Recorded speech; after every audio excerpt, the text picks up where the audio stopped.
ஓம் சாய்ராம், ஜெய் சாய்ராம். எல்லாரும் நல்லா இருக்கணும், எல்லாருக்கும் நல்லதே நடக்கணும். அன்பு குழந்தையே, இன்றோடு நீ போராடி கொண்டிருக்கும் எல்லா போராட்டங்களையும் முடிச்சு வச்சு உனக்கான சந்தோஷத்தை நிரந்தர நிம்மதியாக உன் வாழ்க்கையில கொடுக்க போறேன். மனித உறவு என்பது ஒரு மரம் போலத்தானே. அந்த மரம் சில நேரங்களில் பசுமையாகவும் இருக்கும், சில நேரங்களில் காஞ்சு பட்டு போயிடும்.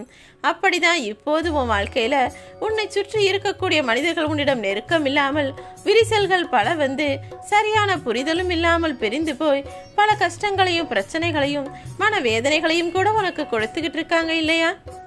ஏற்கனவே உன் வாழ்க்கையில இருக்கிற பிரச்சனைகள் பத்தாதுன்னு இந்த உறவுகளால் வரும் பிரச்சனைகளை பற்றியும் நீ என்னிடம் சொல்லி மாளாத துயர் கொண்டதெல்லாம் எனக்கு தெரியும் செல்லமே. வாழ்க்கையில உறவுகள் இருந்தாலே புதிதா ஏதாவது ஒரு சண்டையோ சச்சரவோ பிரச்சனைகளோ வரத்தான் செய்யும். அதுக்காக யாரும் வேணாம்னு ஒதுங்கி வாழ்க்கையை வாழ முடியாதல்லவா? பழைய உறவுகள் என்பது எப்போதும் சருகுகள் போல உதிர்ந்து கொண்டே இருக்கும். புதிய உறவுகள் என்பது வாழ்க்கையின் ஆணிவேர்களாக புதுசா வந்து சேர்ந்துகிட்டு தான் இருக்கும். அதற்காக உன் வாழ்க்கையில் அது கஷ்டம் இது பிரச்சனை நினைச்சு நீ கவலைப்பட வேணாம். துன்பம் எப்படி வந்ததோ அதே போல நீ அறியாமலேயே உன்னை விட்டு விலகி செல்லும். நீ எதையெல்லாம் பெரிய பிரச்சனை எப்படி சமாளிக்க போறான்னு வருத்தப்படுறியோ அதெல்லாம் ஒன்றுமில்லாததாக நான் மாற்றி காட்டுவேனேன் செல்லமே. எங்க துன்பம் வந்துடுமோ, எங்க பிரச்சனை வந்துடுமோன்னு நீ நினைக்கிறாய் அல்லவா? அந்த எண்ணங்கள் என்பது உன் துன்பத்தை விட துயரமானது. எப்போது நீ அது இப்படி நடந்துருமோ, இவங்க தப்பா நினைச்சுப்பாங்களோ, நம்ம பேசுனது பிரச்சனையா மாறிடுமோன்னு பயப்பட ஆரம்பிக்கிறாயோ, அந்த பயமே உனக்குள்ள பிரச்சனைகளை உண்டு பண்ணிடும். அதனால எது நடந்தா என்ன, நாம சரியானதை நம்ம மனசுக்கு தோணுனதை செஞ்சிட்டோம்.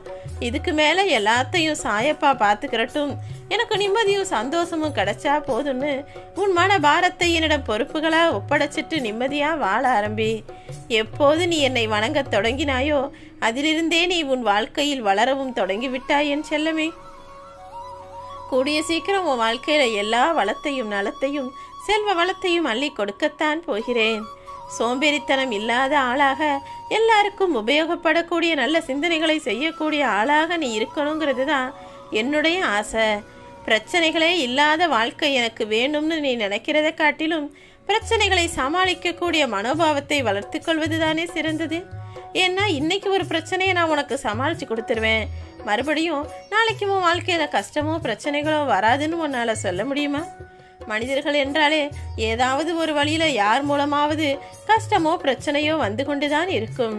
அத்தனையையும் சமாளிக்க தேவையான திறமையையும் மனோபாவத்தையும் உனக்குள் வளர்த்து கொள்வதற்காக என்னிடம் வேண்டி நின்றாயே, ஆனால் அதை உடனே நான் உனக்கு கொடுத்துருவேன். வேற என்ன வேணும்? பிரச்சனையை சமாளிக்கக்கூடிய தகுதியும் திறமையும் உனக்குள்ள வந்துட்டாலே எது வந்தாலும் கவலைப்பட அவசியம் இல்லை அல்லவா? கடினமான நாட்களை கடந்து வந்து இனிமையான நாட்களை நீ வாழத்தான் போகிறாய்.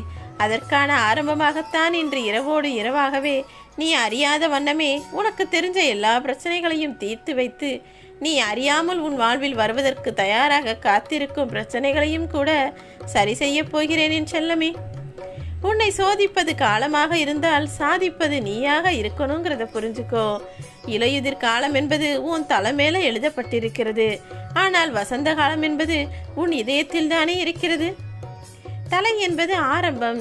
ஆரம்பத்திலிருந்தே உன் வாழ்க்கையில இலையுதிர் காலம் போல எல்லாமே தவறாக உன்னை விட்டு விலகி போனாலும் சரி, உன் இதயத்திற்குள் இருக்கக்கூடிய வசந்த காலம் மூலமாக எல்லாரையும் எல்லாவற்றையும் நேசிக்கவும் பெற்றுக்கொள்ளவும் தயாராகு. வருடங்களை கடந்தால் மட்டும் உனக்கு வயது ஆகிவிடாது என் செல்லமே. உன்னுடைய லட்சியத்தை அடைவதற்காக நீ துடிப்போடு வேலை செய்யும் போதுதான் உன்னுடைய வயதுக்கேற்ற வாழ்க்கையை நீ வாழ முடியும். எப்போதும் புயலுக்கு ஏற்றாற் போல பறவைகள் சாய்ந்து போகும் தானே. அப்படி நீ சாய்ந்து சரியாகாம போயிடாம உனக்கான எல்லா விஷயங்களையும் நான் பார்த்து கொண்டு உனக்கு பக்கபலமாய் துணையாய் நான் இருக்க போகிறேன். காலம் எனும் புயல் உன்னை சாய்க்க நினைச்சாலும் நான் விடமாட்டேன். பயத்தை தூக்கி போட்டுட்டு ஓ சாயப்பா என்னை நம்பு. எல்லா விஷயங்களும் உனக்கு சரியாக நடக்கும்படியும் நீ ஆசைப்பட்ட விஷயங்களையெல்லாம் சிறப்பாக பெறும்படியும் நான் உனக்கு துணை நிற்பேன். நல்லதே உனக்கு நடக்கும்படி என் ஆசீர்வாதம் எப்போதும் உனக்கு இருக்கும்.